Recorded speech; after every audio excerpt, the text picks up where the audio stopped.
What's up, New York? How are you? First of all, I want to thank Madison Square Garden for hosting us here today. And more than that, I want to thank Madison Square Garden for supporting us from day one. All the troubles that we had getting into New York, MSG has been behind us all the way. Thank you, guys. We appreciate it.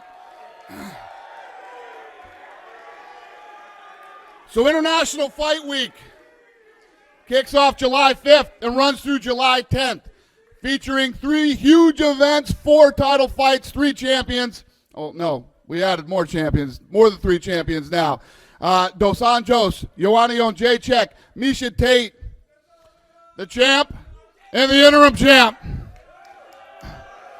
There's going to be a 3-day fan expo running Friday through Sunday at the Las Vegas Convention Center. Tickets for the fan expo go on sale Friday, April 29th at 12 p.m.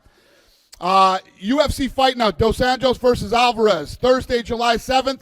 Tickets go on sale for that one Friday, May 6th at 10 a.m. exclusively on Fight Pass. The Ultimate Fighter finale live on FS1 Friday, July 8th. Tickets on sale for that one Friday, May 6th at 12 p.m. It's headlined by Joanna Jędrzejczyk versus Claudia Gadelha. And then UFC 200 Saturday, July 9th. Tickets go on sale for that one Friday, April 29th at 10 a.m. Who has the first question? Hey, buddy, how are you? Question for John and DC. This has been going on for a couple of years now. Usually a rivalry happens, once the fight happens, it's over. What is it about this one that 2 years later, you guys still want to do this and the fans still want to see it?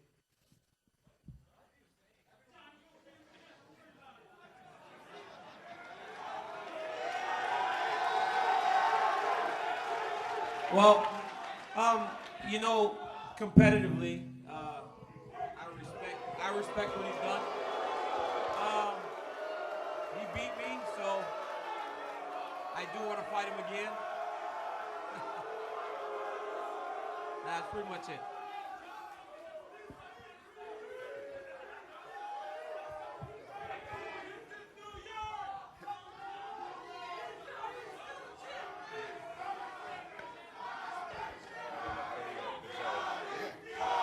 Oh yeah.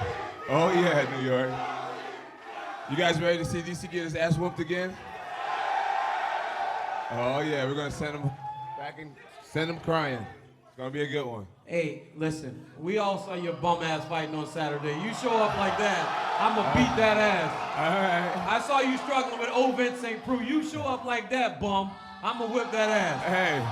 I'ma whip that ass, bum. I'll wait. You're a bum. Hey, so I'm a bum that took your undefeated record. Yeah, you beat me. But you're a bum. I saw you last week, bum. I watched you. Hey, DC's grandkids are gonna ask him, so whatever happened with that John Bones Jones guy? Did you ever beat him? What are you gonna say?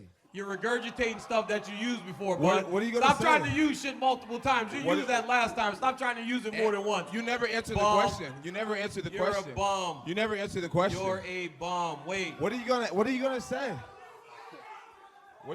DC? What am I gonna say to my kids? Yeah, when they say, "What, Daddy? Did you ever beat John Bones Jones?" I'm gonna say, you know what? When I won the belt, I didn't have to. The idiot, he Yeah. eliminated himself Hey, from competition hey, by listen. being an idiot. Hey, I'm gonna listen. say I didn't have to. He's an idiot. Hey, so He's listen. an addict. He's a drug. I didn't have to beat the kid. Boo, exactly. Hey, give I me your didn't have address. to beat him.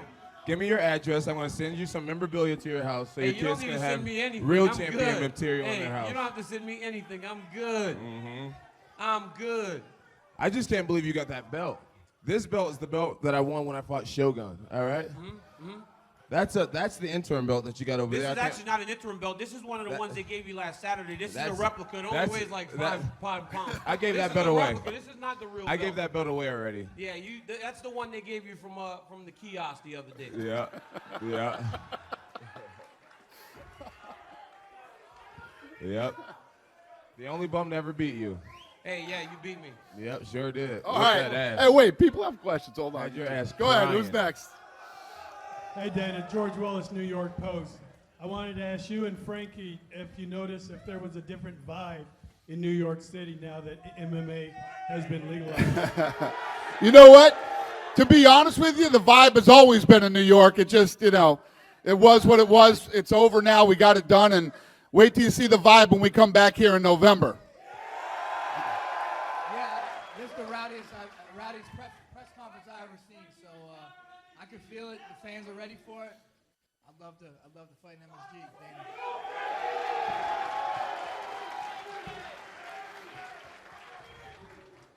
Hi, Dana. Hi. Nick's Carnivale, Everything Martial Arts. It feels so good not to have to ask you about New York and to actually be here. And I wanted to congratulate you on a terrific 200. Thank you. I wanted to ask John. John, DC's confidence has gone sky high because of his last few fights. How do you feel his confidence is right now against you? DC, let's see here.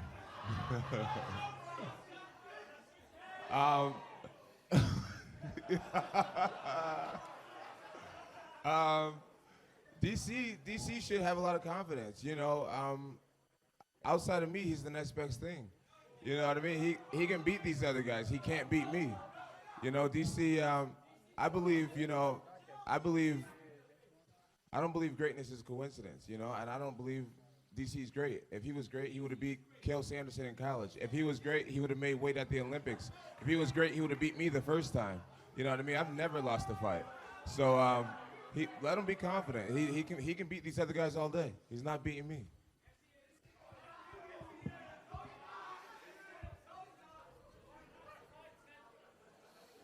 Hold on. Hey, honey, your mic's not working. Go ahead. Fix that mic, guys. Go ahead. Try it again. Check, check. There you go. All right. So there was a little bit of criticism about your Olympic lifting. Do you agree with that or do you disagree? I disagree with it. I felt great. If you realize I had the same pace going the whole fight. I really didn't do too much. I did just enough to win the fight. And, I started off in the fight pretty slow. Every round of the fight was a consistent speed, so there was never an issue with cardio. Put the mic on again. I know I'm Bogarting. Go ahead. Right away, I promise, right after this. Frankie, this next question's for you. Now, it's been a long time since you fought Jose Aldo, and he believes he already understands you and knows a lot about you. What's changed since it's been so many years since you guys last fought? Yeah, 3 years have passed. I'm a different fighter. He's a different fighter. This time around, I have the momentum. I'm coming on the win streak. Whereas last time it was different. So I feel like I'm just gonna take this momentum to that title.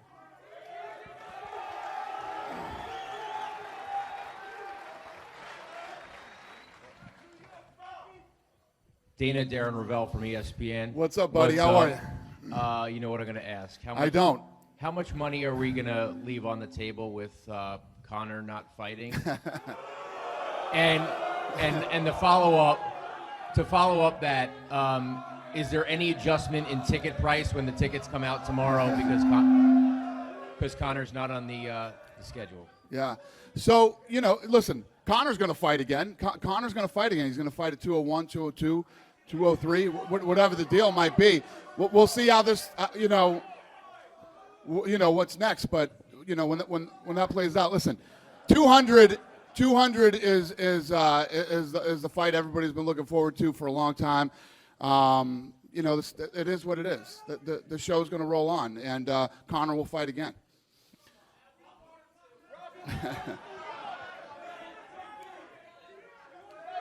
What was the rest of your question? Ticket prices when they're I honestly don't even know what ticket prices are off the top of my head. I don't know. But you don't think they have not changed because of that it's not Diaz Nothing's McGregor? changed. Listen, we're in the fight business, man. Fights fall out and things happen, and we roll on, man. It's the way that it works. And the Conor thing has been crazy, and it is what it is.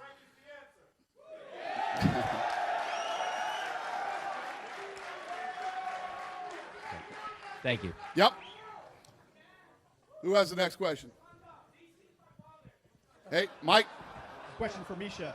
Hey, Misha, Good Morning America this morning, and a lot of mainstream press after you won the belt. Do you feel like you've arrived at exactly the right time in your career? Yeah, man, I think everything happens for a reason. I told everybody I was going to beat Holly, and I did. And I meant to be here. I'm going to beat Amanda on the 9th. And I'm going to go on. And hopefully after that, we'll see Ronda maybe in Madison Square Garden. That would be great. You think you're gonna beat me? You thinking? We will see. I'll be more than thinking on the 9th. I have all the tools to beat you, Misha. I'm gonna show everybody.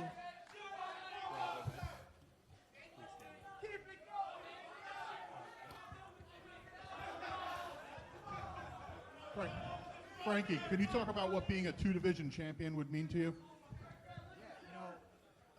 Being a two-division champion is something I've been trying to do for a while now, since the first time I fought Aldo. July 9th is going to be a two-division champion. His name's not going to be Conor McGregor either. All right?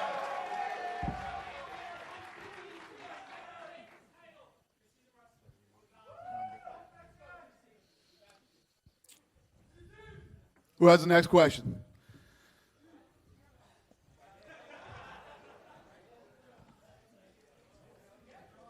Hi, Misha. Kat Zingano will be fighting that night as well. How much attention are you going to be paying to that fight? Do you think she's next in line? I won't be paying any attention to it until after my fight's done. But after that, we'll see who wins. I think either one of them makes a great contender. They're both, right in that top rising. So we'll see who wins. But either way, I'm hoping that Ronda's making a comeback before then. You guys are all, doing your media obligations and champions as well, and you're able to be here, and Conor said that was a big problem. DC, for somebody who works very closely with the media, as a company man, how do you feel about the press obligations that you have to go throughout this fight week? How do you juggle the two? Well, all the preparation's done at home during training camp. So come fight week, you're just trying to rest and recover. Obviously, we know it's our job. It's part of it's part of what comes with the job. We make a lot of money to do this, So when they tell you to get to go do your obligations, you do them. Sometimes you don't want to do it, And in Conor's situation, honestly, he does a lot more than any of us, all of us combined. He does more media than we do. So in that sense, you can I can feel for him a little bit. But this is the big show, This is the one where you got to put everything aside and just go and do what you're supposed to do. So. I know he lost. I know he needs to train, and I do sympathize with him, but this is the big show, and it's part of the job. And being a commentator, you have to be very impartial, and you have to watch things and call things as they are. Mm-hmm. How difficult was that for you watching Jon Jones? Honestly, man, Jon, when I watch him fight and I do my job, right? I don't have a problem. I really do respect him inside of the octagon. And I said this on Saturday night. I said, it's great to see him back where he belongs fighting. It's also never been an issue what he's done inside of this arena. So I love that. I love watching him compete. So it wasn't hard. And I respect what he did. I'm being honest. But I got a job to do. And I have to be impartial, and I do that. And my last question is for Jose Aldo. Jose, you were champion for so long. What has it been like? What are some of the positive things about not being a champion, and what are the negative things about, being off from being champion?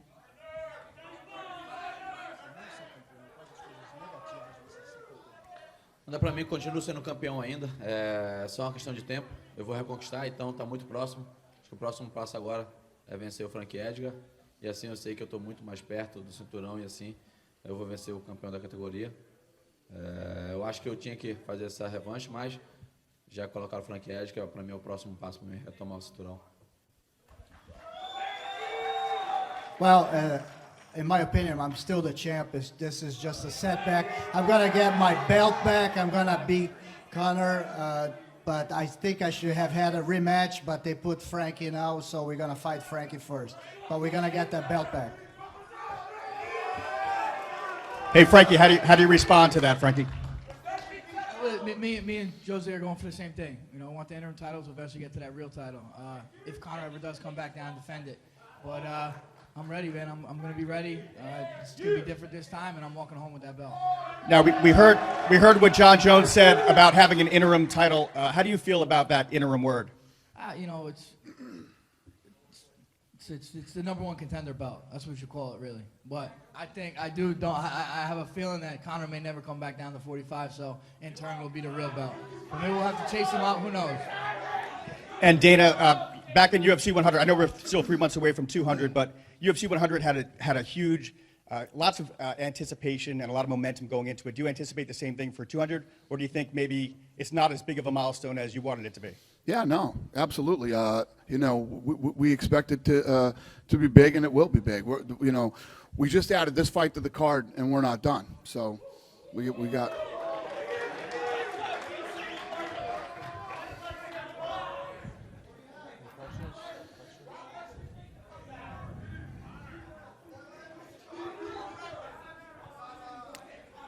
Any questions? Questions, guys? Questions, talk? John, all personal stuff aside with DC, how would you assess his last two fights? You know, did you watch them? Did you study those? Yeah, I thought DC's last two fights were great. They're really good. Great game plan against Johnson. Nice, you know, drawn out war against Gustafsson. He did great. Yeah, I don't question DC's ability to beat everyone else. You know, he'll just never beat me. You know what I mean?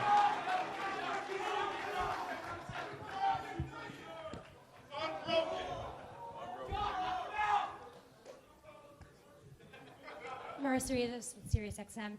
John, pending all goes well and July 9th you get past Daniel Cormier, what's your plan after that? Thinking about going up to heavyweight anytime soon? Yeah, I would love to beat up on DC and then face Anthony Johnson at Madison Square Garden.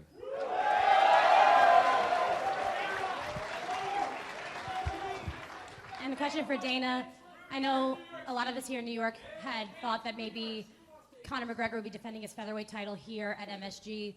Is that still the plan, you know, whether it be Frankie or Jose, that Conor McGregor defends his title here in New York? I don't know how this thing's going to play out. We'll see. Obviously, we'll find out what happens with these guys at 200, and then we'll go from there.